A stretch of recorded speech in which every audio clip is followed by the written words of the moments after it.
Right. Yeah, and you're streaming without a delay, obviously, right? Yeah, it'll be nice to have people in chat be able to ask questions.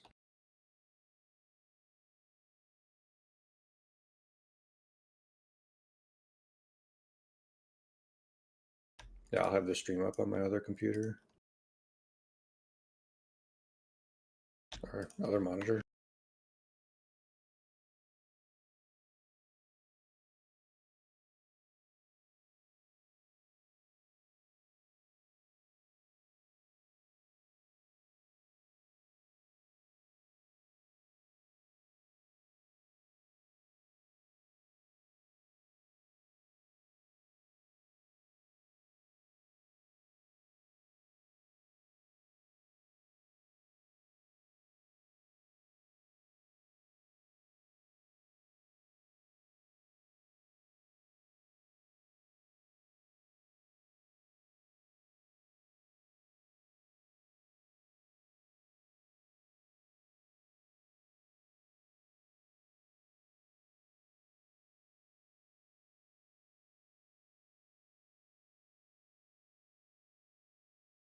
Let's get it.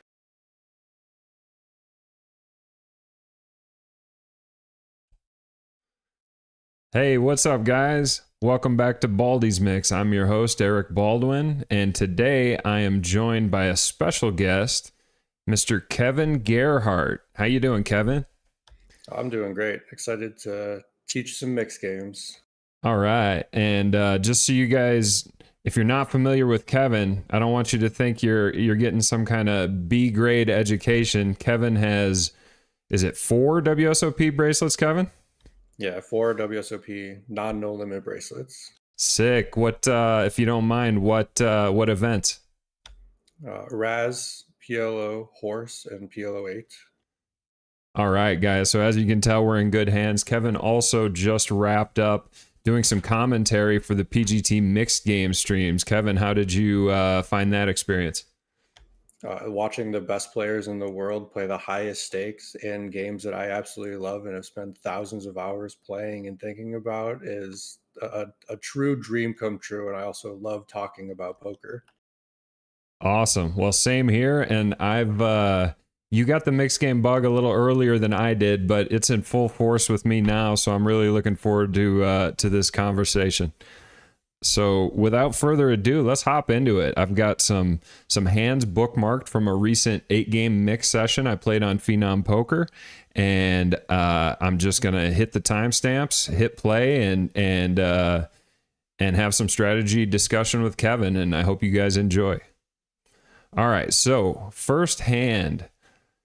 I guess before we get into the details of the first hand, limit hold'em. I've been like shocked with how uncomfortable I feel in limit hold'em coming from a no limit hold'em background. Do you have any general thoughts or advice for someone transitioning from no limit into limit hold'em and what those key differences are?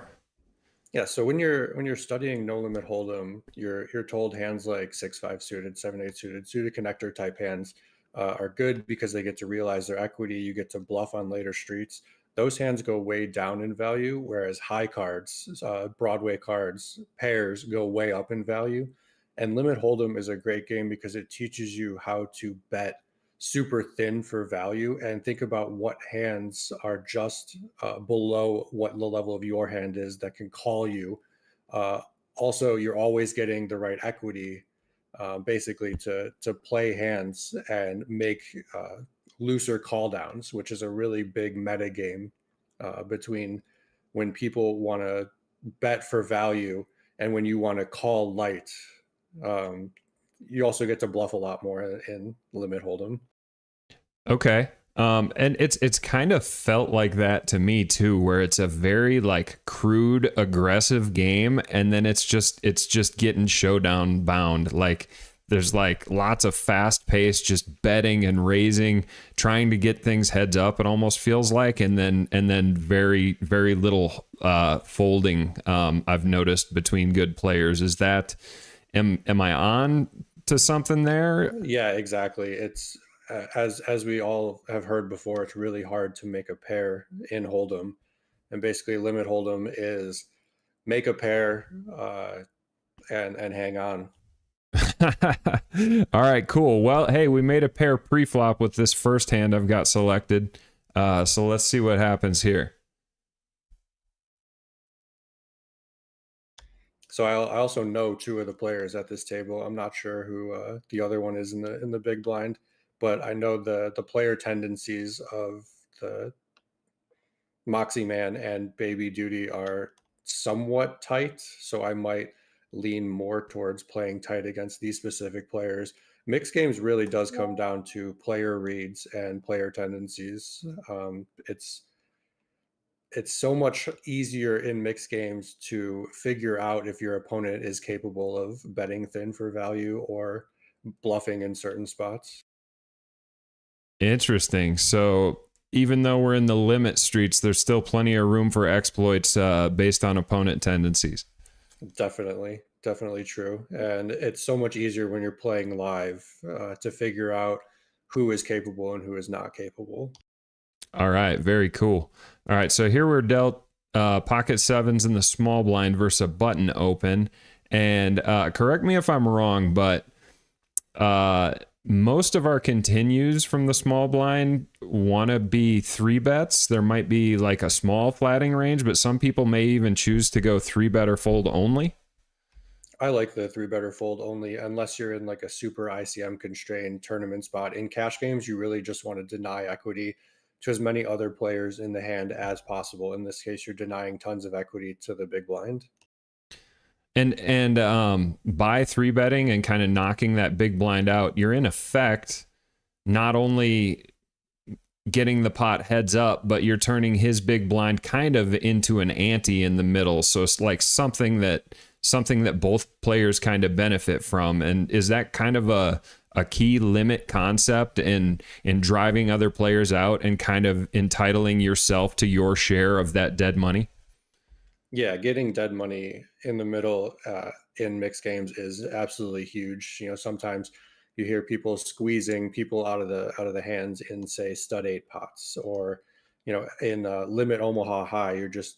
You want to deny equity and create a spot where you get dead money in the middle as much as possible. Awesome. Okay, well I think I passed the first test here and went and three bet these sevens.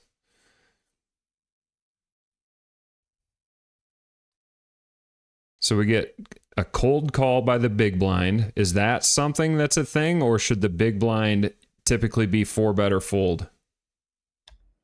No, I think calling out of the big blind, um, the button is way more incentivized to continue with every hand that they've opened, even if it goes raise, raise. They have position and they have the equity to continue in the hand and make the right decisions on future streets. Okay, so the big blind, a lot of times, like in no limit hold'em, we're not used to like cold calling three bets. There's very few situations where that's accurate. In a lot of these limit games, do we find ourselves flicking in a call versus bets and raises? Yeah, because your opponents can't just go all in and push you off of whatever equity you have in the pot, right? There's a huge range of hands that the big blind can have in this situation that wants to continue just as a call instead of wanting to raise to try to deny equity or to try and push their equity advantage. And deception also plays a less important role in limit, right? Because and which results in our ranges being much more linear. So like we're just four betting the strongest hands and kind of cold calling the three bet with that next tier of hands that we still want to play. Right, exactly. Like I said, you want to avoid the 8-7 suited. You want to avoid the ace-5 suited. The hands that make good three bet bluffs in no limit hold'em. You just want to avoid them and play good strong ranges in limit hold'em. All right, makes sense.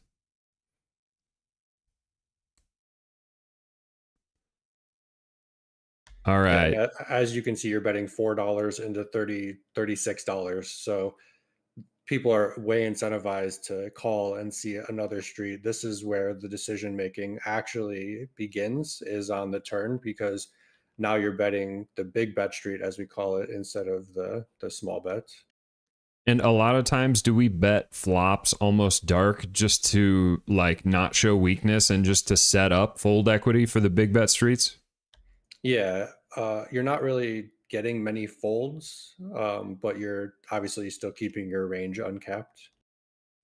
Okay, so even on a flop like this, which might not be our favorite with a lot of hands in our range, um, is a good default to basically range bet flops when you've been the three better or the maximal aggressor pre-flop? Yeah, exactly. And you could very comfortably bet these flops with ace high in your hand and still get value from your opponents. That's another interesting concept. You're getting value from hands that you're typically not, just due to how small the bet is, I suppose. All Yeah, right. because people are going to call with whatever equity they perceive that they have. Cool. So here I'm still betting a limit hold'em, stud high, Raz. They're basically, you're betting if you have the lead or the perceived lead until you get raised by someone else. All right. Makes sense.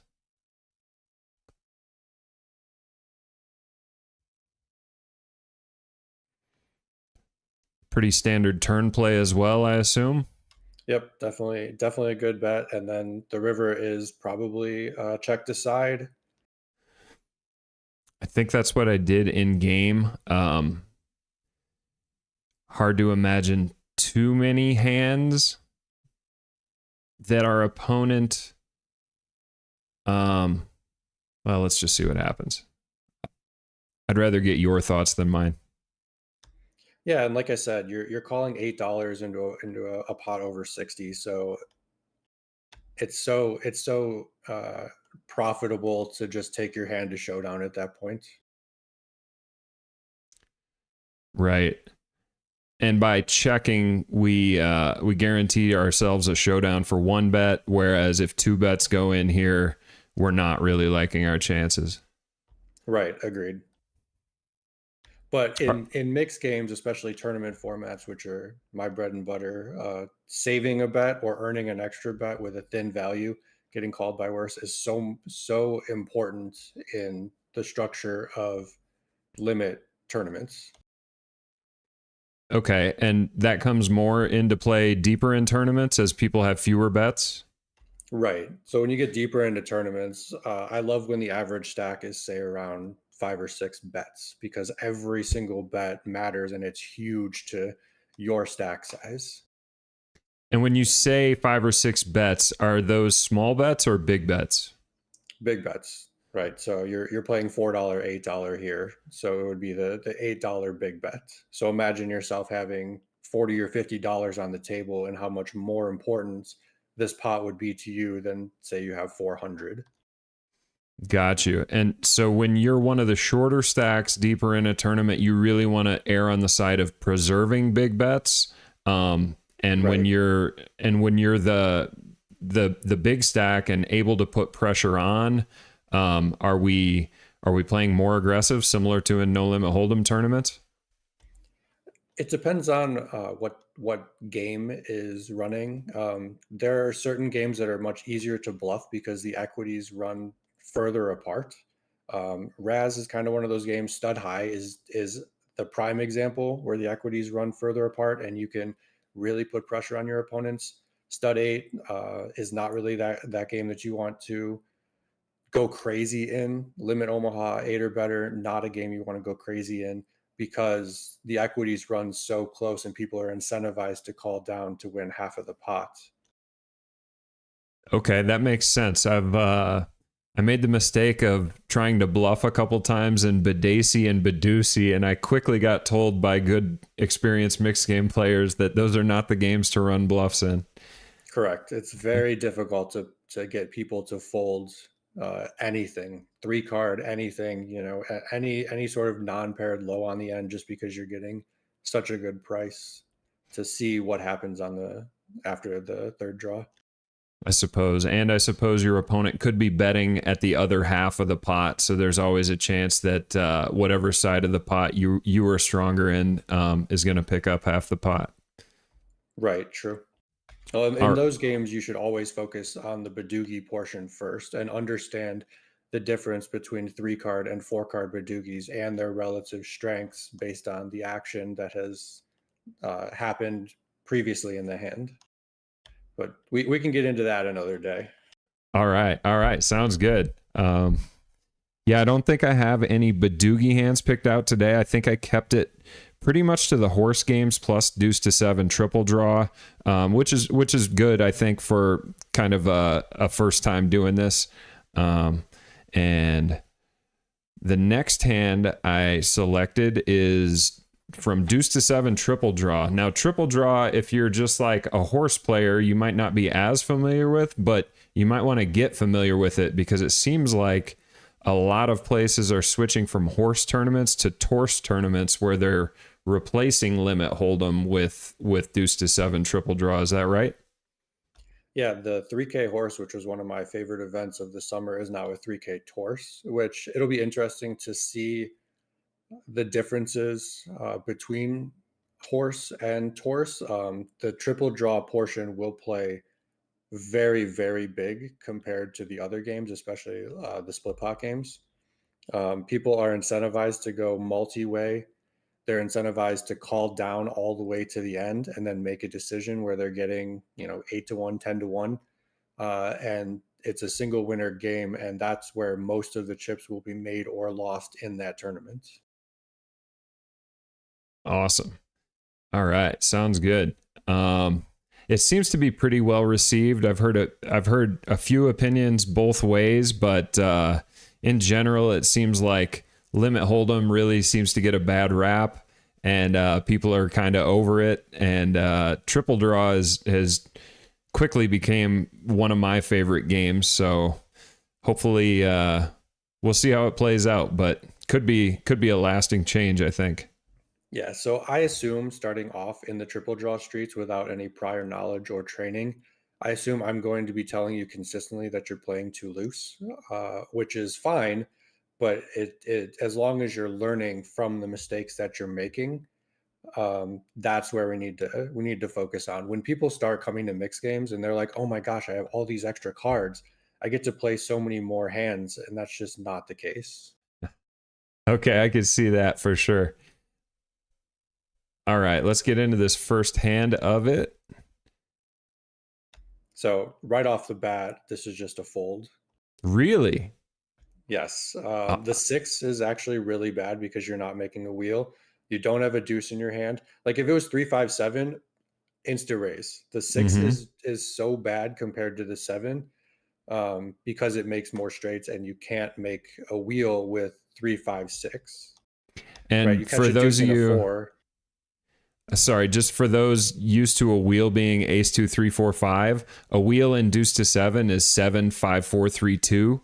Obviously, well, maybe not obviously. So deuce to 7, the nature of deuce to 7 is that straights and flushes count against you. So when you hear someone talking about a wheel or the nut hands, they do not contain an ace, and a wheel is deuce tray 4 5 7. Right. Yeah, I think this is just too loose to open. Um, Even not considering that the blinds are good tight players. All right, interesting. Even if Well, yeah, it's even if the blinds were random, this should just be a fold. okay. I'm guessing this is an easy misconception to make because you see 3 cards below the 7, but they're not all created equal. And one easy way to look at it is if you have a deuce and a 7 in your hand, you cannot possibly make a straight. There has to be a gap as those fill in. But then you look at a 6-5 tray and the cards you need, say you draw a 4. Well, guess what? Now you got an open ender and the best hand you can make is a 86. So definitely something to keep an eye out for. And let's see if I get myself in trouble here. Yeah, that's a good point. So say you keep the 3, 5, 6 and you draw a 4 on your first draw. you're much more incentivized to draw two and discard the six to the 3, 4, 5 because you can still draw a deuce and a seven to make the best hand. Whereas you're looking for exactly an eight or a nine with your 6, 5, 4, 3. Interesting. I've encountered spots like that where I've had an open ender like that, and I always wondered like which card do I pitch? So is it always the highest card of the four, or would you ever ditch like the second highest card to kind of like force a gap in there? Right. So you're thinking about it correctly. If you do have an open ender, you always want to pitch the second highest card because it opens up gaps on the top and bottom for you to improve your hand. But a hand like 3, 4, 5, 6, a hand that doesn't contain a deuce, I think you still want to discard the six in that case. Whereas if you have higher open enders or lower open enders, minus the 2, 3, 4, 5, you do want to discard the second highest card. Interesting. So the 654 tray is kind of a special case. Yeah, yeah. The 6, 5, 4, 3 and the 2, 3, 4, 5 are special cases. Well, obviously you don't want to discard anything with the 2, 3, 4, 5 because you're drawing to the wheel. So the 6, 5, 4, 3, I would much rather pitch the six because you still want to draw the deuce and the seven. When I play mixed games, especially in cash game format, I want to play hands or develop hands that can go to war at showdown. Right? If you catch a nine and a four, you're not happy breaking anything, and you have a 9, 6, and you're not really getting maximum value from that hand from hands that want to get to showdown against you. Nice. I've picked that tip up from a couple experienced mixed game players. They say the big bets come on the later streets. If we're going to make a hand, let's make a hand where we can kind of collect those bigger bets on the end and have like some visibility and some confidence in putting chips in the pot. So I keep hearing that over and over. So that for those of you out here trying to improve your mixed games, that is a very solid tip from what I've gathered. All right, let's see what happens here. Oh no, I restarted it. What happened? Where'd my table go? Let's see.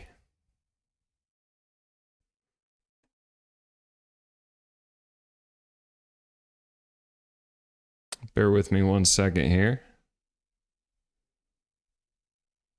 There we go. Just had to refresh it. All right, we were at the 10-minute mark hand. You still with me, Kevin? Yeah, still here. All right, sorry about that, guys.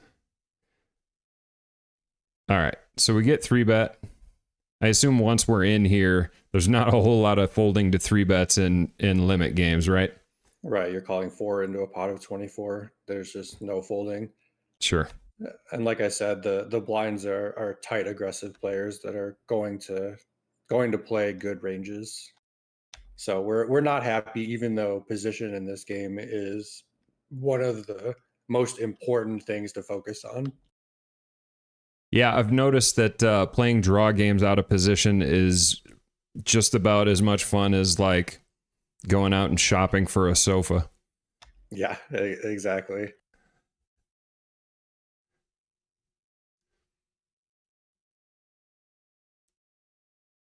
I must have been just talking about something there because there was no decision there with what to hold. How about here? Is there ever any merit to raising a hand like this, or is this hand just not strong enough to think about it? On the second draw, I might consider raising and padding behind to get your opponent to break a hand that's a better 10 or a 9. But on the first draw, I would just call and draw one. We're not drawing to a hand strong enough to contest. If we catch a 7, we're very unhappy with a hand that wants to put in money against us. If we catch a 4, obviously that's a good card and we could raise on future streets. But we really want that deuce to make the 7th best hand. All right. 7th best hand being 8, 6, 5, 3 deuce.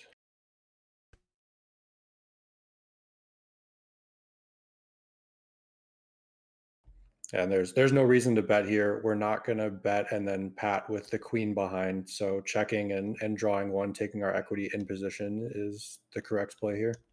All right. What if the queen was a jack or a 10? A jack, I would check. A 10, you could bet and then pat behind.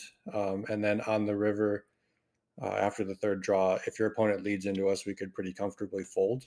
Mm-hmm. But with this scenario and a queen eight, I just want to check and try and improve our hand to a hand that can withstand bets. Gotcha. We're just Makes not sense. getting any value. So that play you're talking about where you might with a 10 you might bet and then pat behind, is that called freezing?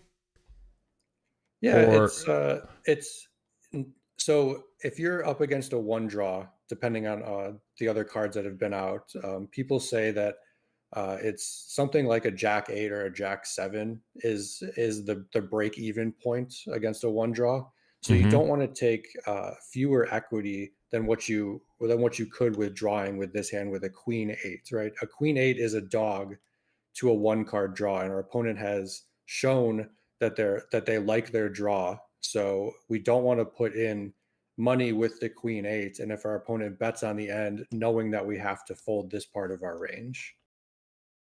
Gotcha. Makes sense.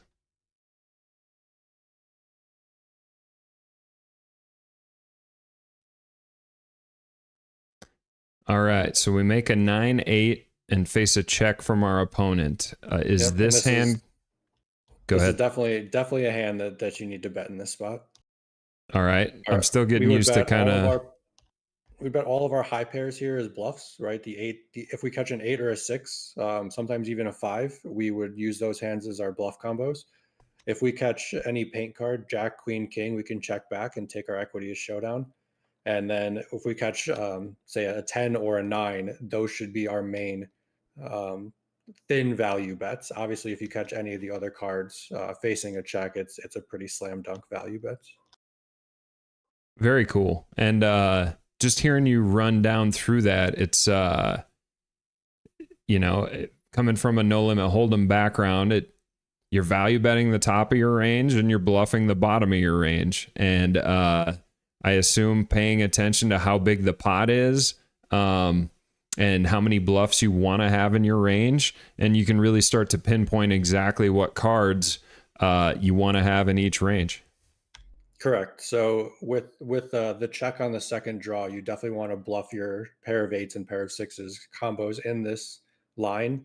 You probably don't want to use your pair of fives because the pot is smaller from the check, and your opponent uh, is incentivized to call with a wider portion of their range, I guess. Cool. And yeah, for those of you watching, you choose to bluff those highest pairs because your lowest pairs do win at showdown every once in a while if your opponent pairs and chooses not to bluff. Yeah, exactly. All right. So it looks like we passed the test there. His bluff catch with a jack eight seems pretty standard. Yeah, definitely. He can beat a lot of different combos that we get to the third draw and bet when check to. All right.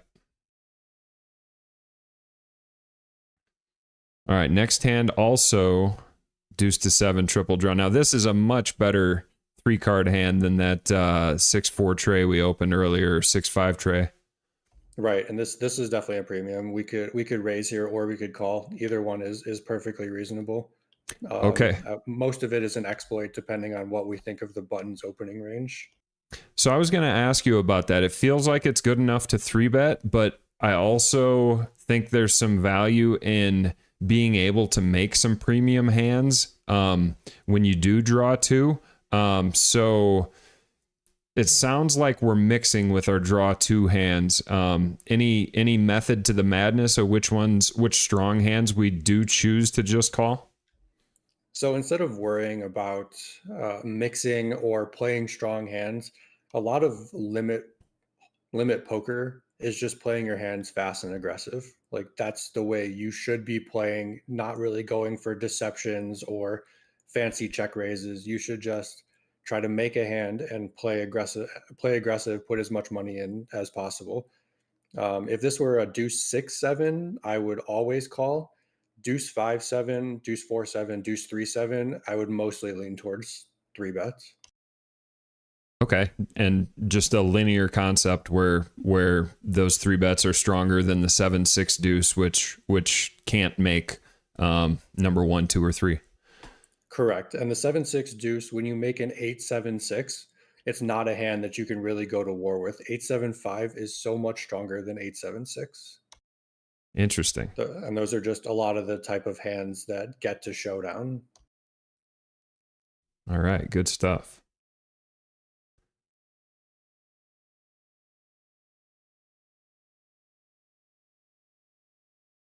Okay, so before we see what happens, have you thought about leading ranges? My default has been if I drew more cards than my opponent, I'm checking range. If I drew an even number, I am mixing in some leads, basing it on just kind of the width of the ranges to determine my frequency. And then if somehow I drew fewer, I'm upping that frequency. Yeah, I like it. Cash games, it's perfectly reasonable. Like, say you draw three and your opponent draws two, to just check because they're incentivized to bet more. In a tournament format, I wouldn't do that because if you improve to a one card draw, especially a premium one card draw, you want to build the pot. Okay. So, um, but don't if you draw two and your opponent draws one, are you still range checking and maybe only finding leads when you're three and he's two? No, even with a 2-1 and you catch a card that that gives you say a wheel draw or a really strong draw, you could definitely lead out in this situation to make sure it doesn't go check check because a lot of the times when people are raising and drawing one, they don't have that wheel draw or that strong draw that you just made. So they've got a lot of weaker D1s, and we don't want to let them just be able to check behind. And so you'd be more willing to hit that lead in a tournament than a cash game, you were saying? Right, right. Because cash games, it doesn't really matter. People tend to play in flow and will bet basically dark when they think they have an advantage drawing one against a draw two, especially in position. Tournaments give way more credibility to ICM, to preserving stack sizes. Okay, interesting. So if you're the out of position player, you draw two, your opponent draws one, you have him covered, and the money bubble's approaching. Uh, don't take away your opportunity to put pressure on that range that might have a lot of weak D1s in it. Right, exactly. And if your opponent is getting just way out of line, say drawing to like a 9-9-8-7 type of hand, which probably should never happen, you could just give them an out to fold and rake in all that equity that you're denying. Nice. All right. So, in a spot like this, we obviously draw a super good four card hand. Um, what should we be looking for in terms of when to lead versus when to go for check raise? I would never go for a check raise in this spot. When you go for a check raise, it mostly signifies that you have a pat hand, especially out of position, because your opponent can play their hand perfectly against you, knowing the different equities between one draws or between a one draw and a pat hand. So if you go from two to pat, I would check raise. If you go from 2 to 1 drawing to an incredibly strong hand, I would lead in this situation. Interesting. And that goes to show the power of position in these draw games. Because, like, my Hold'em instinct wants to, like, check raise for a little bit of deception, but deception goes out the window when you have to act first and you have to throw your card to the dealer and get a new card. Right, exactly. And it just puts you in kind of an awkward spot. Yeah, you're incentivized to build the pot, but you're building the pot out of position. And when you're leading here, it doesn't give your opponent to check back if they caught two cards that don't improve their hand to a one card draw or to a pat hand. Gotcha. So would you be leading any pat hands here or check raising all of them? I think I'd lean towards check raising with the pat hands. All right. Let's see what happens here.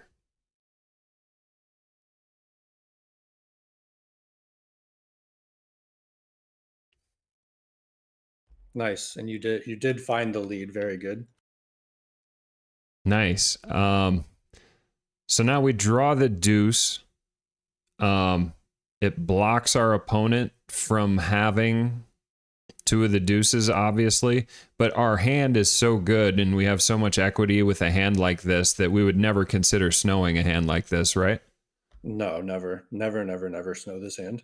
You bet this hand, see what your opponent does, and then draw one. All right.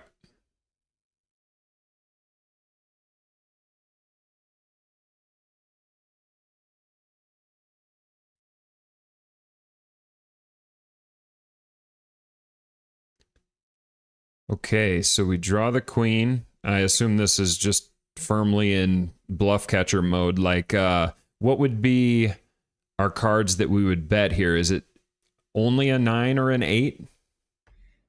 You would bet 9, 8, 7, 6, 5, 3. Yeah, of course, 6 and 3. Okay, so your 7 is your bluff here. Right. And 7 and 5 would be bluffs, and queen is check decide.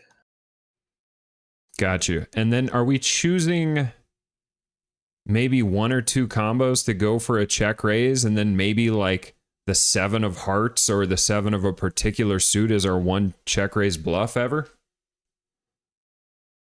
No, I really don't like check raise with pairs because your opponent just can check back very often, and you lost your chance to bluff at the hand. Like I Okay. said, when you make a hand in limit games, you just want to play fast and aggressive. Okay. So then once you do check, you are kind of capped, but it doesn't really matter because your opponent can't like bet more than $8, right? Yeah, exactly. Interesting. Yeah, this is there's some interesting adjustments that go on here, but then you like figure out the reason why it's different. And have you noticed when you study a new game, it makes you a better player in other games? Yeah, definitely. Like I've been saying for limit hold'em, it teaches you how to value bet very thinly, um, and it gives you an opportunity to see how tightly the ranges interact in limit hold'em, and it just makes you a better no limit hold'em player. Like a game like Deuce to Seven Triple Draw with very defined bluff ranges, uh, bluff catch ranges, or value ranges, it makes you really think about the other games that you're playing in the same limelight as well. I've found the same thing, and I've been talking about that on my stream. So if you guys are watching, I'm not just blowing hot air. You're hearing it from one of the best here. All right. Let's check out a stud pot. Oh, I guess we should figure out what happened that hand, huh? So it looks like he checked behind and we won. Yep, perfectly played by both players. All right.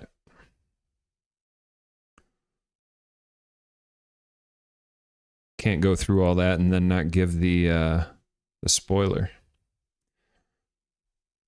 Okay. So stud high, we have a low 3 to a flush hand, and we are the bring in.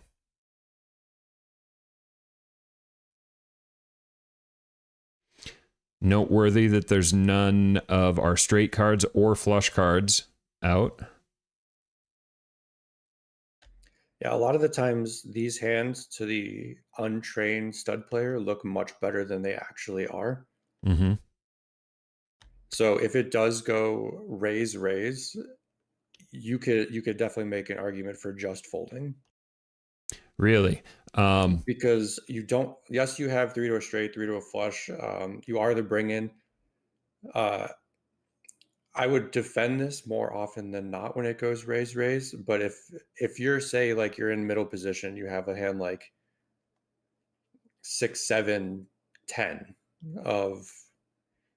of hearts, and there's three people that have higher cards than you, I would just probably fold that hand more often than not because you're putting in a lot of equity, or you're putting in a lot of chips with the equity solely relying on you making a straight or a flush. Your opponents are putting in chips relying on their equity in the form of big pairs or two pairs. And it's much harder to make a flush than it is to make a two pair. Like if you had an ace in this hand, I would 100% defend it because the ace is higher than the queen and the 10.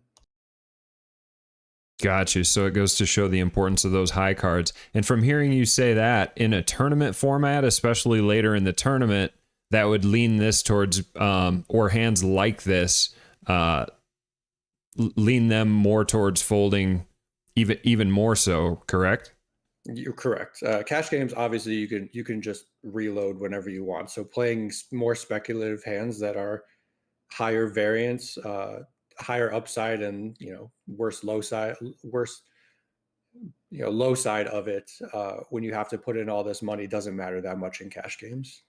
Gotcha. If you've only got a few big bets left, do you really want to put them in the pot just chasing after a straight or a flush? Or would you rather see a few more hands and maybe go to war when you pick up a pair of split jacks or something? Yeah, exactly. Inevitably, you do have five high in this point, and how much money do you really want to risk with five high? Gotcha. I would never fold if this was just a single raise. Like for $4 when you're the bring it, I would never fold. But when it goes raise, you could argue folding more so in a tournament style format. In a cash game, obviously it doesn't really matter because you can just rebuy. See, then you catch a card like this. Hmm. Everyone else's board kind of improves. I mean, the King 10 is really scary, and now you're putting in another at least $4 to hopefully catch two cards on future streets when there's only three cards left to come.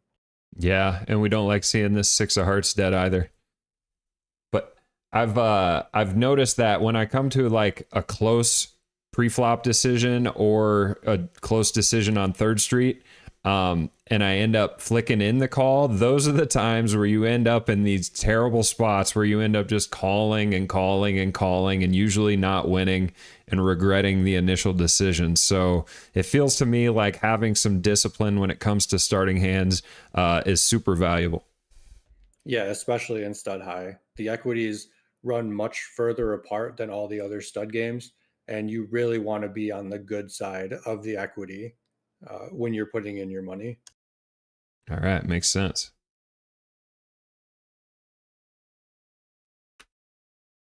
See, you put in an extra 650 on Third Street, and now you're putting in another $4 here to see a card that. See, now we're in just a really tough spot where your opponent is representing too high pair. We have a pair that's under their pair, but we do have a flush draw, so we're putting in more money. Mm-hmm. Yep, Yeah, just kind of getting drug along in this one. exactly. And it's pretty hard for us to improve. Like if we were just to run the hot and cold equities, say just give him kings and tens in this spot. We're still an underdog, but we're getting the right price to call, obviously, at this point.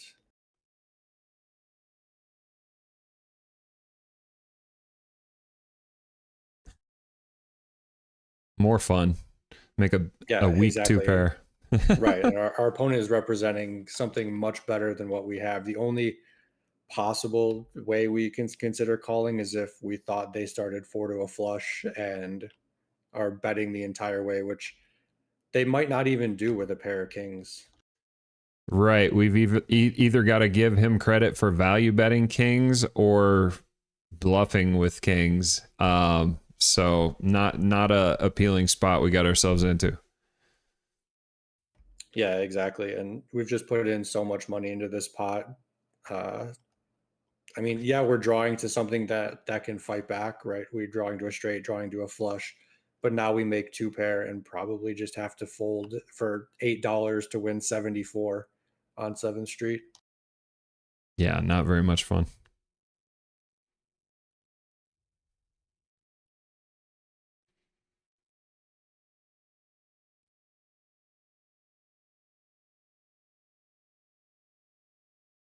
So in our opponent's shoes there, are we, if we brick and all we have is a pair of kings, like we're supposed to be, is it just 100% check, or are we supposed to be finding like bluffs in this spot even though we have kings? I think kings is too strong to turn into a bluff. Him betting into your board is kind of interesting. I'm not really sure what I would think with him betting the entire way with a pair of open kings, and you obviously saying that you have a chance to beat kings. I think on the river or on 7th Street, going for a value bet with a high two pair is a little suspect because you're not really going to get called by anything worse. And Sure. I don't think turning kings into a bluff is even a thing in this case. You just have too much showdown value. So him betting on 7th Street, if he understands the intricacies of stud high, should weight him way more towards value than any sort of, well, I hope he didn't get there. Let's see what happens, you know? Gotcha. Makes sense. Fun to see how all these different concepts work together. All right, we got an 08 hand. This has been one of my favorite games. Somehow when I first started playing online poker like 23, 24 years ago, I gravitated towards this game and I played a fair number of hands at 08 cash. But I think it's a fun game for Hold'em players because it's kind of like an intro. You might have a little PLO 4-card experience. It is a flop game. And it's about as basic of a high-low game as you can get, and you're kind of used to the mechanics of flop, turn, and river. Yeah, I could see that. The hardest part for Hold'em players to move over to Omaha 8 is playing the correct ranges, I would assume, because you're getting 4 cards, everything looks good. You see a good PLO hand, the Jack 9-8 type hands that just shouldn't be played in this game unless there's a specific reason, if you're calling out of the big blind. The hardest part of this game is fully understanding how close the equities do run pre-flop, and then either getting to realize your equity post-flop or finding those folds or raises to make or save a bet on future streets. Interesting. So a big-time hand-reading game. Yeah, exactly. This game really does come down, in my mind, to how you play pre-flop, because like we just saw in that stud hand that you played, you're a lot of the times putting in bad money after more bad money, hoping to hit some miracle card instead of playing a hand that you can go to war with, that you're happy to put in bets and raises on future streets. Yeah, I saw that Right. firsthand. We started playing poker in high school, and I would call this game when we'd do dealer's choice, and a couple of my buddies just couldn't fold if they had like a 7 low draw, and it didn't go well for them. But it went well for me in high school. I was able to buy some baseball hats and go on some dates and things of the sort. But Yeah, anyway. yeah, like I said, once you actually learn the intricacies of these games and specifically this one, you'll be a much better player. All right, let's see what happens with this one. Pretty premium starting hand here. Obviously no ace deuce or ace tray, but double suited with an ace queen. Yeah, and you want to play your high value hands, like the double suited hands that contain an ace, more aggressively pre-flop. And so it's basically called a push pull method. In this game specifically, you want to push people out of the pot when you have more chance of winning the entire thing with your high hand, and you want to pull people into the pot when you have a higher chance of winning the low half of the pot.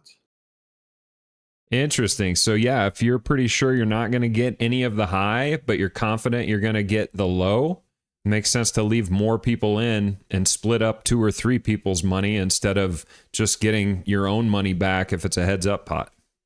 Right, exactly. And if you've got equity on the high, it pays to drive other people out, kick that equity up, and give yourself the best chance you can to scoop the pot. Exactly, because there's always a high side winner and there's not always a low side winner. Nice. All right, push pull method. I like that. So obviously we flop big here. We face a lead. Yep, I'm raising here for sure. We have high equity with our ace queen, and we have the nut low draw with the ace four.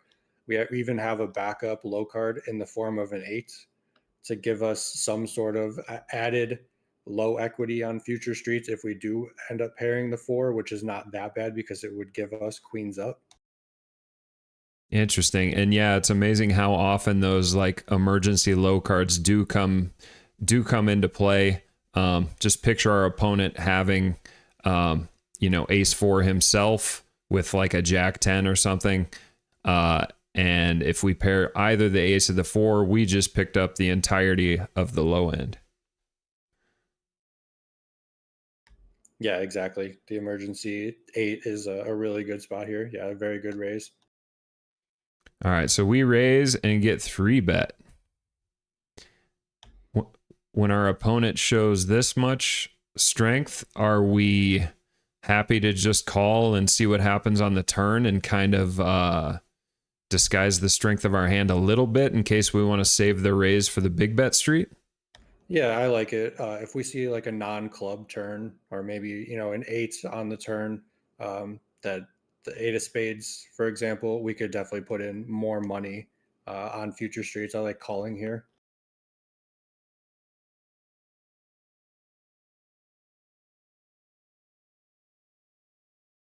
Not the card we were dreaming of. Right. Yeah, we're not going anywhere though. We still have good high equity with our ace queen, and we still have the nut low draw. I think what our opponent is representing in this spot is a set. So maybe our high equity isn't exactly where we want it to be. Maybe they have a hand like ace four five with clubs sometimes. Yep, having no clubs in our hands.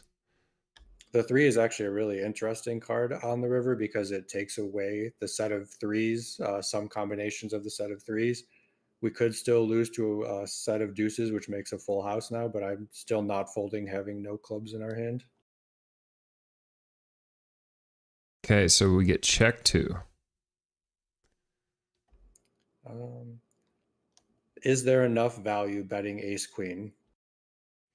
Well, if our opponent was showing that much strength and then checked, if they had some kind of monster low draw, they're not going to be able to pay off when this brick hits anyway. Exactly. That's what I'm thinking too. I like taking the hand to showdown. I mean, our opponent could still check call kings at some frequency. Probably doesn't have aces because it was just a single raise pot pre-flop. I just don't see many combinations that we really want to put in more money against. Yeah, set makes sense. And we did find the check. How about if you're in our opponent's shoes? It's pretty easy to put us on a big low draw that just bricked. Do you like his check with deuces full to induce bluffs here? No, I would much rather just bet my own hand. Okay, so we correctly sussed out that he probably has a set on the flop with some big high equity. So he needs to continue his story and maybe get paid off by a hand exactly as ace queen. I think our opponent lost value. Gotcha. So just more of me wanting to get tricky, and you telling me this is limit. When you have value, bet your value. Yeah, exactly. All right. I'm going to tattoo it on my eyelids. All right, let's see. Next hand. Maybe the next hand. No, got to skip forward a little bit. Got another 08 hand. Okay, so here is one of those hands you were talking about. We might want to go with the push method because we've got the ace king helping us on the high. We've got a decent low. This hand does have some weaknesses with the tri-suit, and we're facing a cutoff open instead of a button open. What are your thoughts on continuing a hand like this, both against the cutoff like we see and had it been the button, or from an open from any position, really? I mean, you are playing four-handed. I'm always three betting this spot, even out of position. We have good high equity with the ace king. We have the ace three for the low. We have one suit. Yeah, it's not great with three of a kind, but we get to push the equity of the big blind out of the hand and take it heads up with a hand that does play well both high and low. All right. I think one of the things I struggle with is when you three bet out of position in no limit hold'em and you kind of whiff, it's not the most fun spot. But in limit hold'em, even if it's not a fun spot, you have the option of just check calling small bets.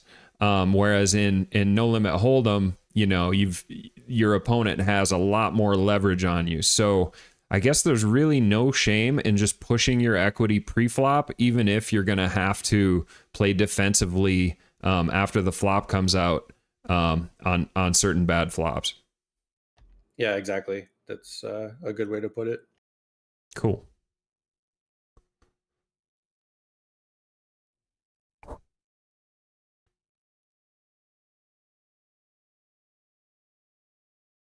Glad I found the three bet. So we get four bet. Yeah, the four bet to me signifies high strength more so than low strength. A lot of his ace deuce combos wouldn't want to put in this much money, I wouldn't think. So I would more heavily weight his range toward aces. Okay, interesting. With the ace deuce, it's a lot nicer to just see the flop in position. Right, but with what we've been talking about, you want to push your pre-flop equity edges, especially with high only or high strength hands. So I would put aces in my opponent's hand more often than not. So that okay. All right. So now this is sinking in a little bit. With aces, you know you're pushing high equity. With a low hand like ace deuce tray 4, sure you're pushing some low equity, but your high prospects aren't that great. And this is a split pot game, so you're thinking about your total equity. So it makes more sense to jam pre-flop with hands that have good high equity. Yeah, exactly. Awesome.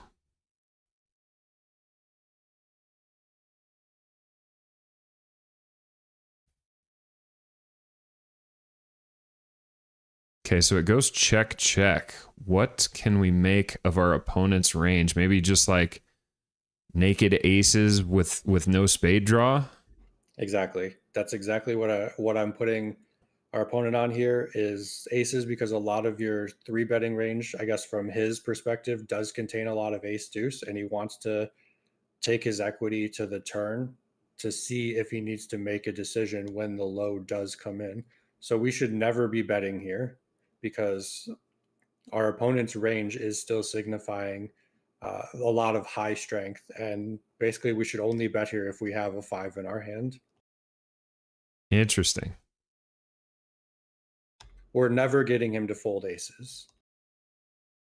Right. And we do have the ace of spades blocker, but too fancy to start betting here to set up bluffs on a river spade. Yeah, definitely. All right, I got to quit getting fancy too.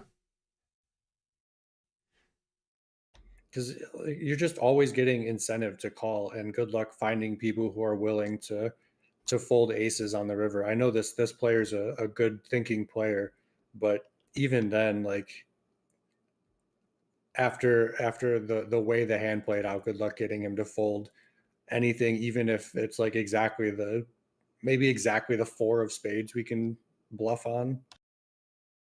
Gotcha. So having the ace of spades, instead of using it more for bluffs, we can use it more for helping to identify our opponent's range, I think. Right. Yeah, exactly. I think all of our opponents' ace deuce combos should have bet on the flop, so we can pretty comfortably put them on some sort of high equity hand. And obviously, we just have a pair of threes.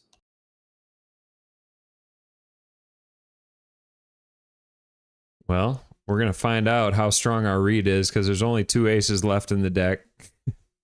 True. Yeah, I really like the check here. There's no value to be had.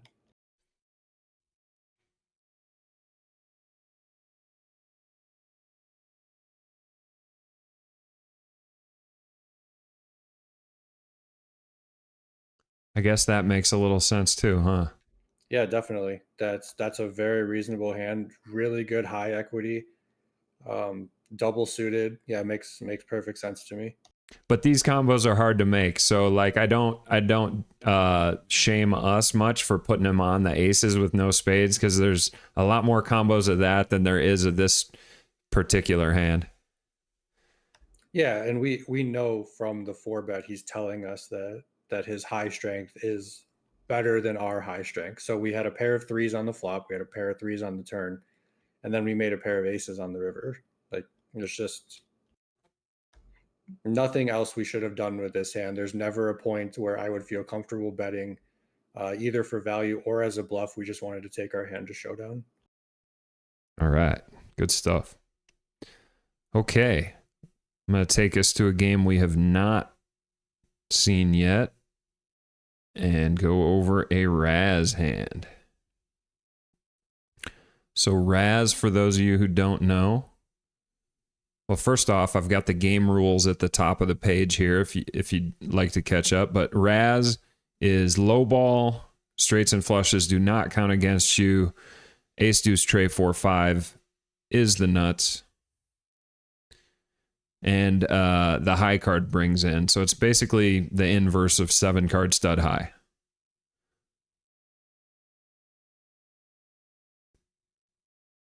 Okay, is this too ambitious? I noted Yes. that the 10, okay.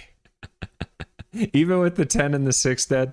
Yeah, way too ambitious. We don't have a single wheel card. Wheel in this game being ace 2 3 4 5. If we had a 9 with like a 6 3, I would play 9 9 6. Any wheel card I would play, but the 10 is just such a bad card. And our opponent having a 10 blocked is actually bad for us because we want our opponent who's in the hand to catch the 10.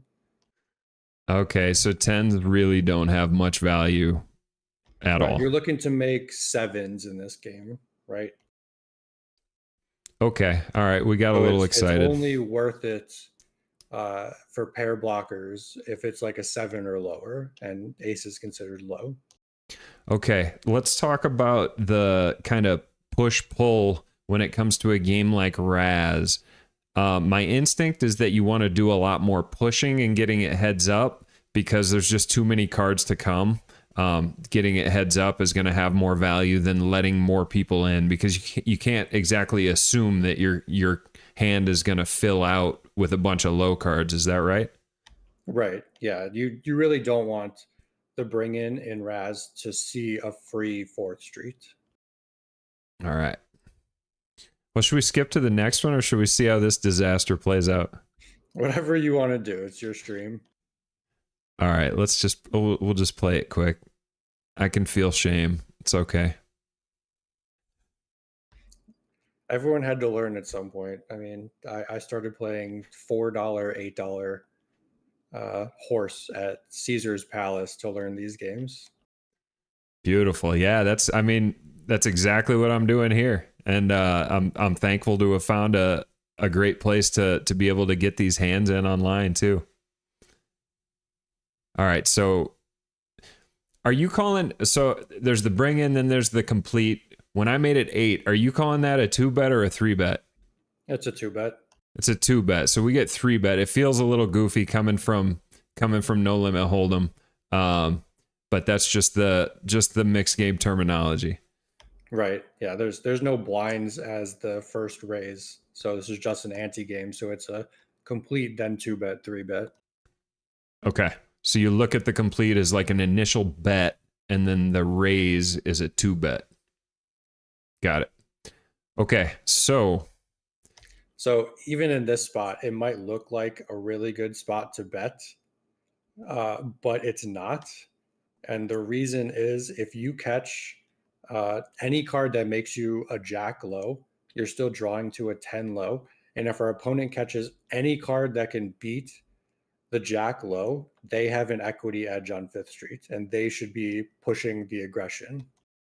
gotcha. So even if you draw bad here, but you've got like ace deuce in the hole and you think this is a super wide range, like say I was the bring in here and you had like a really good hand, you can still be ahead equity wise and still be putting in bets as the player with the king here? Right. So this hand should be a check. You don't want to end up playing the jack on future streets, and you're giving up equity and putting yourself in a really tough situation when your opponent catches literally any card that's like 9 or lower on the next street.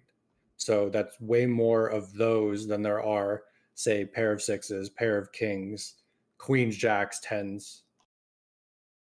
Gotcha. Makes sense. I'm proud of myself for finding the check there. Our opponent does not bet. After he 3-bets us on 3rd Street, I assume he's not paired, and I assume the king didn't pair him. So after we check, I'm assuming he should be betting a lot there. I like his check back in that spot because the equities are probably close to 50-50 and you're not pushing much edge. Okay. When this street happens, uh, you really have to decide, is your opponent capable of betting with a pair of aces? Are you going to bet your jack and fold knowing that you're an equity dog? I mean, obviously you're not going to fold on this street when you make it. So this is why playing a hand like this is so difficult. Your opponent's board should have higher equity than you. And if they catch any card that doesn't pair their open cards lower than a jack, you're at a guessing game and you have to put in one bet this street, one bet on the next street, and then one bet on 7th Street just to see if your opponent paired. And the higher your up card is when you enter the pot, the better your opponent is going to be able to range you and have a better idea of when you do pair a low card. Is that right? Yeah, right, exactly. So basically, like, betting, go ahead. with you raising on 3rd Street, you should have a lot of wheel combinations to go with the 9.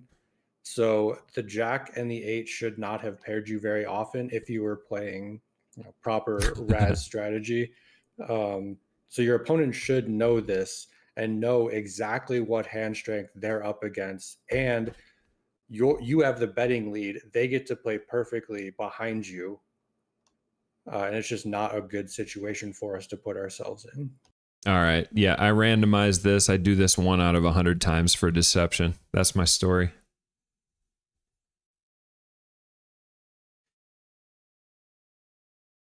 Yeah, it is a really good check, and he knows that he has the equity edge, assuming he didn't pair the ace, and now we're just in a really tough spot. The deuce most likely didn't pair him because we caught ourselves a deuce. So is it worth calling 2 more bets? That's a really interesting check back. I mean, that's good for us, though, I guess. Maybe signifying that he did pair his ace, but the bet on 5th Street doesn't really make any sense. Yeah, we're just trying to get to showdown. Yeah, I'm sorry I put this one in here. This is a disaster. Oh, it's good. It's good to learn. Yeah, for sure. I mean, you're supposed to make mistakes, right? Yeah, and our opponent did give us a chance to put in more money into this pot with the second best low. Ah, so he did have the 4 tray in the hole based on his actions, and then he like literally slow played on 6th Street because I assume he thought we would be folding for sure, so he went for just getting one more bet on 7th.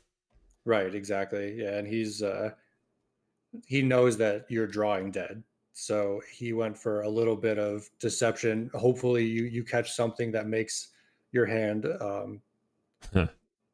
better at showdown than what you actually have.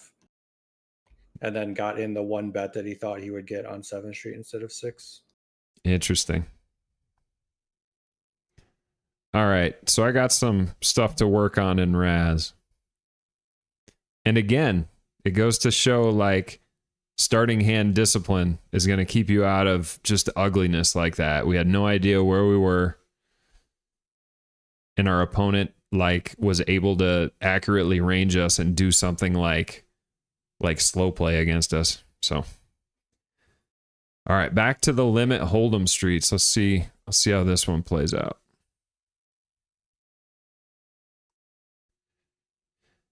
We get 3-bet by the button. As the button versus a cutoff open, is that a 3-bet only spot, or are there hands we want to be flatting in position? There's a lot of 3-betting in limit hold'em with hands that you want to continue with. In position definitely makes a huge advantage also in all these games. He is just denying equity to the small blind, big blind. Doesn't necessarily has to have a hand like aces, kings, queens, ace, king. We still have two high cards. It is four-handed. Yeah, he should be 3-betting a lot of his range here. Continuing. Are there hands we'd want to consider flatting on the button? Probably not. I don't really see many hands unless we know the blinds are very loose and very apt to see three cards, see a flop. I would just try to deny equity for sure. All right. Super linear 4-betting strategy, I assume here, and this is just a call all day. Yep. I assume we're playing no leads in general across almost all flops. Yeah, I think so. I think I'd rather go for check raises in limit hold'em than mostly any other game because you are supposed to play in flow. And so the 3-better is going to be c-betting almost 100%. So if that's the case, why not check raise the hands that you want to, as opposed to leading ourselves? Right, and you're playing a game where the equities run further apart than almost all the other games in the mix. So you want to create situations where the equities are swinging way more in your favor. And even when your opponent has the betting lead, you can realize your equity and take advantage of higher equity spots. So, I mean, this is obviously a really good flop for us, but I wouldn't check raise just yet. If we had a heart in our hand, we'd be more inclined. Yeah, I think so.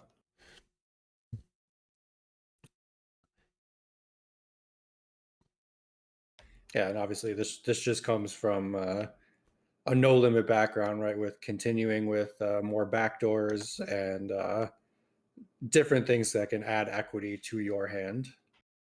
And again, keeping it relatively linear in terms of check raising the stronger combos and check calling the slightly weaker ones. Yeah, right. Yeah.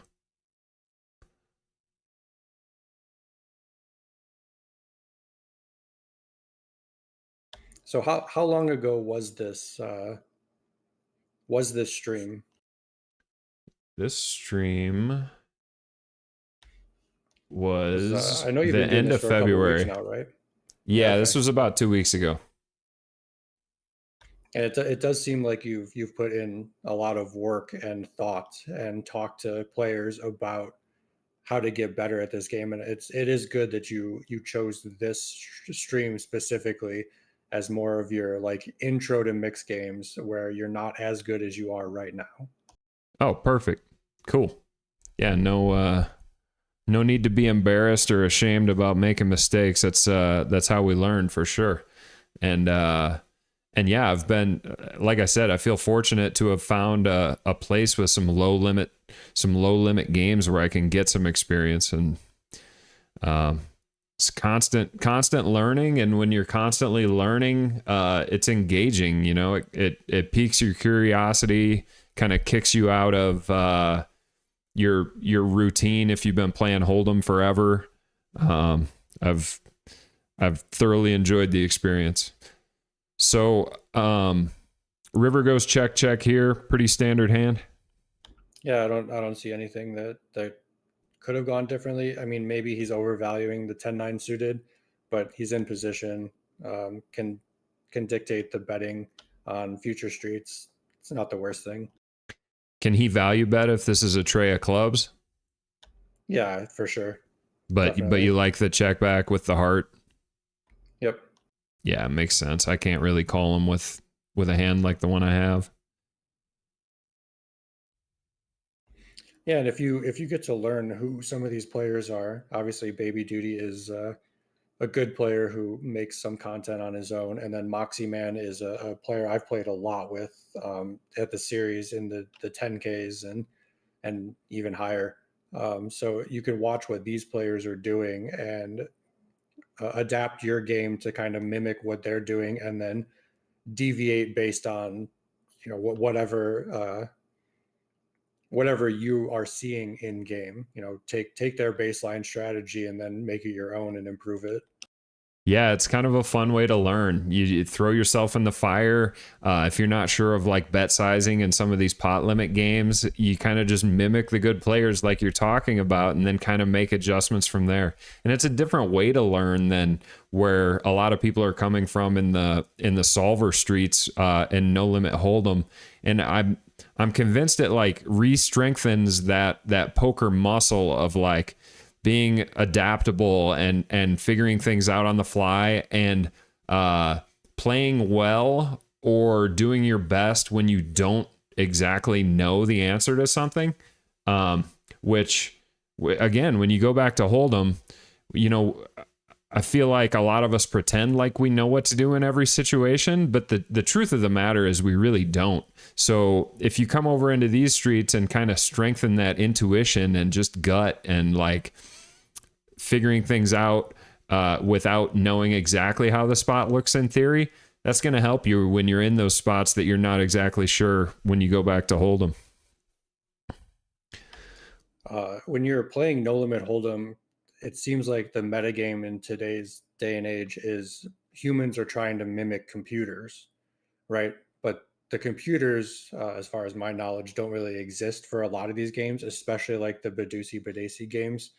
So you need to develop your own strategy and use your brain to figure out what other people are doing, adjust your strategy to that, and then find the exploits that other people aren't to become more profitable than other people that you're playing with. Yeah, and it's fun and it's more of a human element. And not only that, but the mixed games, for whatever reason, the community also, it feels like a community. There's more people. It's like a little more laid back because you're not worried about getting stacked every hand. There's more like friendly trash talk and banter going on. It is like a refreshing change of pace in more ways than just the strategy. Have you noticed that? Yeah, it's I love the mixed game community out here. You develop friendships. You obviously get to talk with people. You don't have to play 10-handed or 9-handed or 8-handed. You get to have a little bit of space. You get to have fun because they're not under pressure of being eliminated at any time. No one can really put you in a super tough spot. 100%. All right, so I marked this hand. Against the button, would we be three betting a hand like this out of the big blind? Probably not. I don't think so because the six is just such a bad card for our hand. The ace is obviously really good, but I think this is a hand where we want to take it to future streets and make better decisions instead of just blindly putting in aggression here. Our equity against almost anything, say our opponent has some sort of pair we're behind. Say if they have king, queen, king, jack, king 10, queen 10, we're flipping against those hands. So we're just not pushing any pre-flop equity with three betting unless we want to start turning our hand into somewhat of a bluff on this street, which I don't really like. Okay, so as a good default, then, depending on where our opponent is opening from, maybe we start including ace X hands to three bet that are ahead of some of his ace X opens. Yeah, I like that. All right.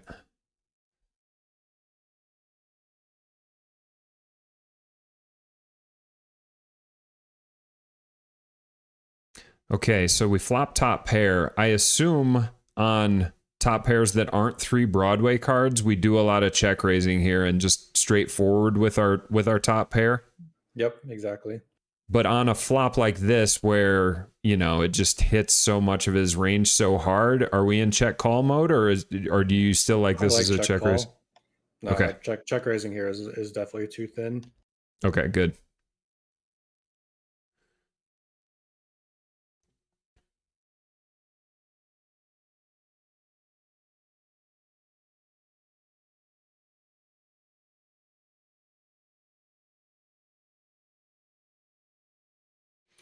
Okay, so the turn goes check check surprisingly, especially once we see our opponent's cards. Yeah, I agree. This is definitely a reason not to three bet pre and then not to raise on the flop, because our opponent still does have so much equity against the hand that we currently have. Even though we have top pair, our opponent can catch a king, queen, or 10 backdoor diamonds, tons of stuff for us not to want to put in more money on future streets. And then on the river, do you feel like we have a trivial payoff? Yeah, I think so. We beat all pocket pairs. Our opponent could trying to push us off of something, and we just have a pair of aces. If he has a jack or a 10 or king queen or whatever, Had nice hand. had we faced a turn barrel here, would we be finding a fold either on the turn or the river? I think we could find a fold on the river. On the turn, I think we have to call and see one more card. If our opponent is still continuing to tell a story that they have us beat, we could find a fold on the river. All right. All right, I got 3 more marked. You got time for them? Yeah, let's do it. All right. Okay, we're going to the stud 8 or better streets, which we have not been in yet. So, yeah, obviously, maybe not obviously, split pot game between the stud high hand and the low hand. But in order to qualify for low, you have to have 5 cards of different ranks, 8 or lower.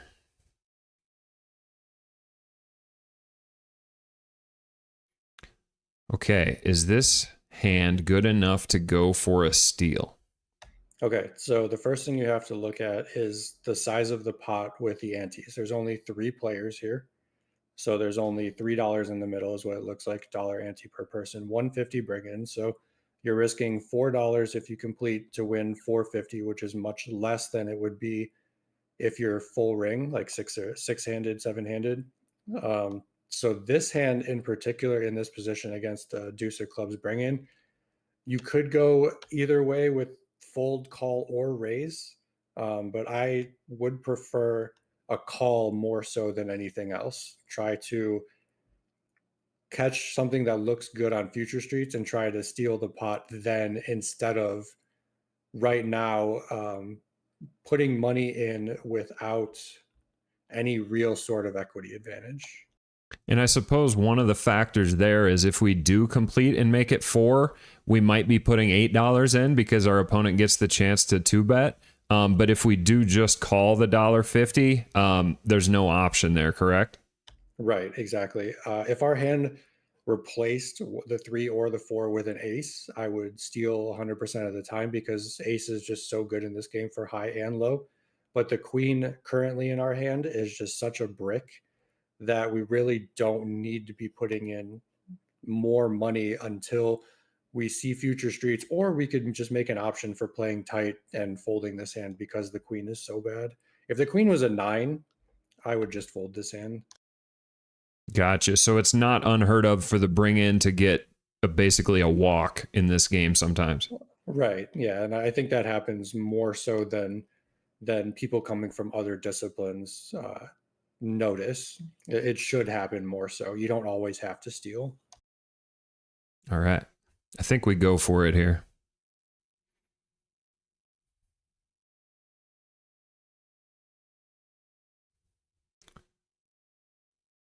So obviously we Yeah, catch and now terrible. yeah, and now we just check fold. This is a check fold. Okay, I think I call one on 4th. We don't have anything that can improve our high hand and our low hand, right? We have 3 cards to come, and unless we make a straight, we're not scooping this pot. And then now we're stuck in a spot where we're really guessing with an open pair of jacks. Our opponent can pretty reasonably put us on 3 low cards and just a pair of jacks and bet every single hand that they have in this spot. Even a pair of sevens with a low draw would bet and put us in a tough spot. Interesting. I think I got caught up a little in the fact that our opponent didn't 2-bet us, so I didn't like give him credit for having 4 low cards. But like you were saying, even if he's got 3 low cards and a pair or something, he's got a pretty good equity edge. And the other thing you said that made a lot of sense is there's only 3 cards to come. We're 3 cards away from making a low, which we're not even sure if it's going to be good and would only entitle us to half the pot. So yeah, I think that was a pretty sloppy call on 4th, and we pay the price again. Yeah, and now we're just putting in more money, quote unquote, bad against the money that we probably shouldn't have put in earlier. Makes sense. I think I fold here. Too tight at this point? Yeah, way too tight. If we called on 5th and our opponent catches the worst card in the deck, we need to call again on 6. Because our opponent can't have a low and a better high. So there's this weird psychological thing that goes in where it's like I caught myself putting in, good money after bad money or whatever. But then once you've already made the action, you shouldn't like overcorrect the other way, which I think is kind of what might have happened here. Right. Yeah. And him catching the worst card that can't improve his hand either way. If we called on 5th, we have to call on 6 and then decide on 7th. Like the only hand we're losing to in this spot is a pair of aces. Yeah, good point. All right, I got 2 deuce to 7 triple draw hands to bring us home. All right, let's do it. Am I going to tell you that you're playing too tight? Oh, no, this is a good hand. Or too loose and need to play tighter. This is a really good hand.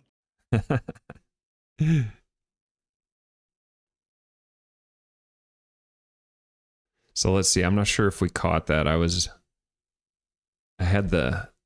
right, so here was our starting hand. We obviously opened the button. Looks like the small blind called and drew 2. We have a no-brainer draw 1.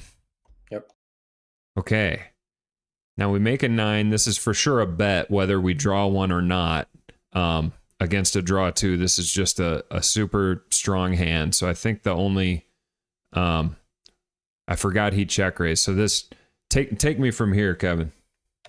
Okay, so we talked about earlier, right? You're not incentivized to check raise with a 1 draw, right? You're telling your opponent when you're out of position and check raising that you have 5 cards that you are willing to go to showdown with, right? So what do we think of this player? We've seen this player in previous hands be a little extra aggressive. Do we think that they have some sort of breakable hand, or do they have some sort of hand that's worse than a 9-7-6? Those are the questions you need to ask yourself. So there's obviously 2 ways to play this hand. You're never folding. So we're raising. We can raise and draw 1. We can raise and stay pat, which I don't like, or we can call and draw 1 to try and make a better hand and get a raise in on a future street with a big bet. Gotcha. So you should walk me through what you think of this player and what you think should happen at this point in position with such a strong hand. Well, I think I kind of just flicked in the call knowing that we would get to see if he draws or not. But I think I'm making the mistake of not assuming he's going to be pat, which I've learned today. So in this position, if we assume he's going to pat, I think he can check raise us with a lot of hands that are worse than ours. So it makes me not want to break the 9. I also don't think if we raise, we're going to get him to break a better hand than ours. So I think I like just calling and then either patting behind or drawing 1. Right. So what I would do is I would call, and then I would always draw one because you're drawing to a hand that you can go to war with. Okay.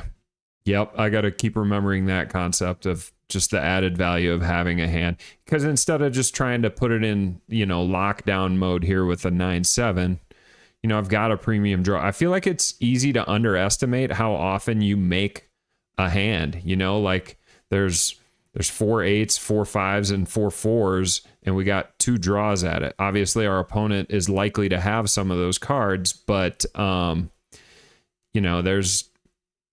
there's also a player who folded, so they were likely to have some high cards. I think it's easy to underestimate how often you can make an 8 or better in this game. Right. So I would call and draw one in position, and then try to make more money on future streets. And you also have the opportunity, knowing that you folded a 6, if you pair one of your higher cards, to turn your hand into a bluff on later streets and potentially win the pot that way, instead of just taking your 9 7 6 to showdown and not really knowing exactly where you stand. All right.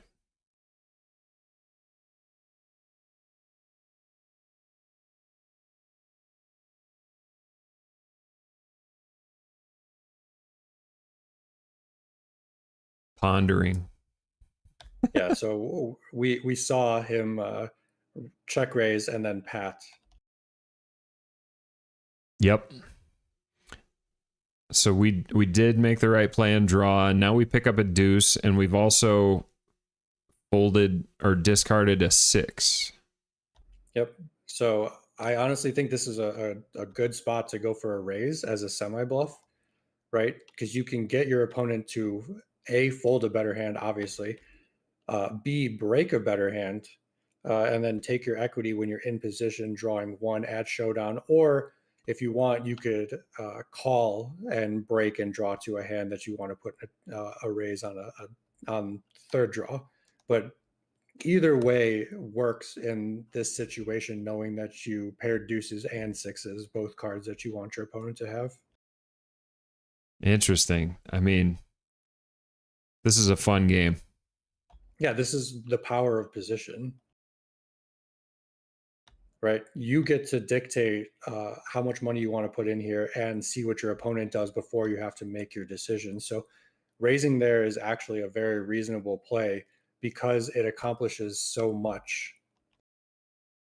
Right. If you ever get your opponent to break a hand, it's just such a win, because all of a sudden you're almost sure to have the best 4-card draw and you're in position for the river play. Exactly. Super cool play. Whereas if your opponent has like a pat 8, like that they're representing with the check raise pat after a draw 2, they could just fold that hand sometimes. Or if it's a breakable 8, they could break it and draw to a 7. Whereas you're drawing very smooth at this point, but you're a pretty big equity dog against a pat 8 right now. Very cool stuff.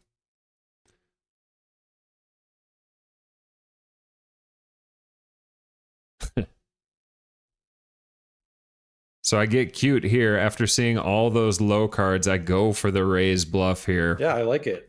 What else? What else are you gonna do when you catch these cards? I mean, you were drawing smooth at first. You paired deuces, paired threes, paired 6s. I would be disappointed if you didn't go for the bluff here. All right. You feel stupid when you do it and you just get snapped, but I suppose I can't fault him having the best possible 8 here. Oh yeah, he's never folding that one. I mean, going from 2 to pat and having the 5th best possible deuce to 7 hand is very impressive, especially in a 4-handed game or 3-handed game, whatever it started off as. Yeah, it's that's just one that you're just going to lose, unfortunately. So what's the type of hand that he would be value betting here on the end and then consider folding, like a 8-7-5 type hand? Yeah, anything with an 8-7, maybe something with a 9, although we did have a 9 in this hand. Um, a lot of the times, your opponent should be checking on the end. Um, knowing that you're probably drawing to something better than what they have, but with a hand of his strength after getting pretty lucky drawing two and hitting these exact cards, he could definitely go for a bet and then call any raise. So is this a spot where he wants to have check raises, or is it still just stick to the straight value and then check with your hands that aren't quite as good? Yeah, the check raises just they just won't work. Okay. So it's just better to bet call this hand, and then check the side with 8-7 type hands. Okay. And somewhere in between there should be hands that he's betting for value, and then finding folds with the worst hands that he does bet when he Yeah, gets raised. he could definitely. I mean, people normally don't do this, but if he had, say, 8-5-5-5 deuce, right, and just decided that he wanted to take that hand and turn it into a bluff on the first street, that's a very reasonable play. Doesn't happen very often, and not everyone does it, but that's a hand that would be obviously betting and then betting again, hoping that you just fold on the end. But when he bets, he can fold that type of hand. Sure. Okay. So part of the value of raising is just so we don't fold and we actually win the pot when he's bluffing and we raise. Yeah, exactly. It's interesting. All right. There's just a lot of things we can do with a pair of deuces, threes, and sixes in this hand. I would have liked to see myself raise with one draw to come there. That seems like a really fun spot because he's going to be padding some weak hands, and that's going to put him in a really tough spot. And we still have viable options even if he continues to pat. Yeah, exactly. And we've got such a good draw that, like, so what? We raise, he calls, we build a pot, and, if we make it on the end, all of a sudden we're winning a monster pot. Right. With our like one of the best draws you can hope for. Cool. All right, last hand. So we talked about this earlier. I think you recommended 3-betting with a hand like 7-5 deuce through 7 tray deuce, but just calling with a hand like 7-6 deuce. Now we have the 7-6 tray, which is definitely a step down from having the deuce, but we have the bonus 7. This one feels pretty borderline. What do you like here? Yeah, I would call this hand. See what develops on future streets. If we pair sevens again, we can start bluffing, or if we catch our deuce, or I mean, it's not going to be great if we catch a card that gives us a straight draw, but I'm still not folding this hand in the big blind. All right. We just have to realize that this is the type of hand that we should turn into a bluff at some frequency on later streets instead of just trying to draw when our equity isn't as good, say if we had the 7-5 deuce. All right. So that concept of your weaker equity hands that have good blockers are going to turn into your bluffs a lot of the time. And then Right. also keeping track of the cards that you discarded is important in triple draw, just like keeping track of the folded up cards is important in the stud games. Right. Yeah, the extra 7 is very big here. I might just fold if I didn't have some sort of extra blocker. Really? You just fold a 7-6 tray Yeah, to an open out of the big blind? Yeah, it's really really weak because a lot of the times you're going to be making like a 9-7-6 or an 8-7-6, which you don't want to build a pot on future draws with. All right, I'm making a note right now that 6s kind of suck. Yeah, six is a very bad card when it comes to drawing to them in triple draw. All right, that's probably a super good tip for people in my shoes because yeah, like we said earlier, it'd be one to easily overvalue. And here we see a little bit of why. One of your low cards comes in and you realize you have a straight draw. And here's the difference between having the deuce and not having the deuce is you should be leading a lot of your really strong one card draws in this spot. When you check to your opponent and just call and draw one, they know there's something wrong with your hand. Gotcha. Yeah, that's a Right. good They point. know you have some sort of straight draw, or you don't have a deuce, or you're not drawing it at something super strong, so they can pretty credibly range you as not the best hand. Good point. Okay, so this is actually a spot that we could turn our hand into a bluff by betting and then padding and then betting the end because we did see a pair of sevens and a pair of fours, and we're not drawing to anything that we're happy with except for a deuce. All right. I think I saw 4 cards under a 7 and felt like and overestimated the equity of this hand. But I see what you mean. All right. Okay. So we touched on it a little bit earlier, but in terms of someone who's looking to learn these games to expand their tournament options this summer, any general words of wisdom when it comes to the tournament streets with these mixed games? I mean, there's tons of stuff on Poker Go and Poker Go YouTube to watch and just kind of get a feel, little tips and tricks here and there. I've done over 100 hours at this point for WSOP Poker Go commentary for mixed games, including like the 50K for the last couple of years. Just watch the better players with intent, make notes of what they're doing. If I say something like three bet your high equity hands in limit Omaha 8 or better and just call with your low equity only hands in Omaha 8 or better, those are super good tricks to live by. And a lot of the top players know these tricks and are utilizing them in tournament formats. Good call. So So, kind of isolate 1 or 2 players that you know to be elite in certain games and really pay attention to them as opposed to kind of getting overwhelmed by trying to pay attention to absolutely everyone. yeah, exactly. There's so much good content out there, and it's all free on YouTube for you to get better at these games. All you have to do is find it, and then make sure when you're watching, take notes or just don't be doing anything else. Just watch with intent. The amount of content I've consumed over the last 2 weeks with all the Poker Go stuff, with all the Triton stuff, with everything that's been going on is my bread and butter way of studying. Cool. It's a fun way to study too. It sounds like you are going to have yourself pretty darn well calibrated for this upcoming World Series of Poker. Any plans? You planning on hitting it hard in 2025? Yeah, like every other summer, probably around 30 tournaments, mostly mixed games. Plan on playing more of the good value, no limit stuff. Maybe I'll bank off a $1 million bounty. But everyone has that same thought.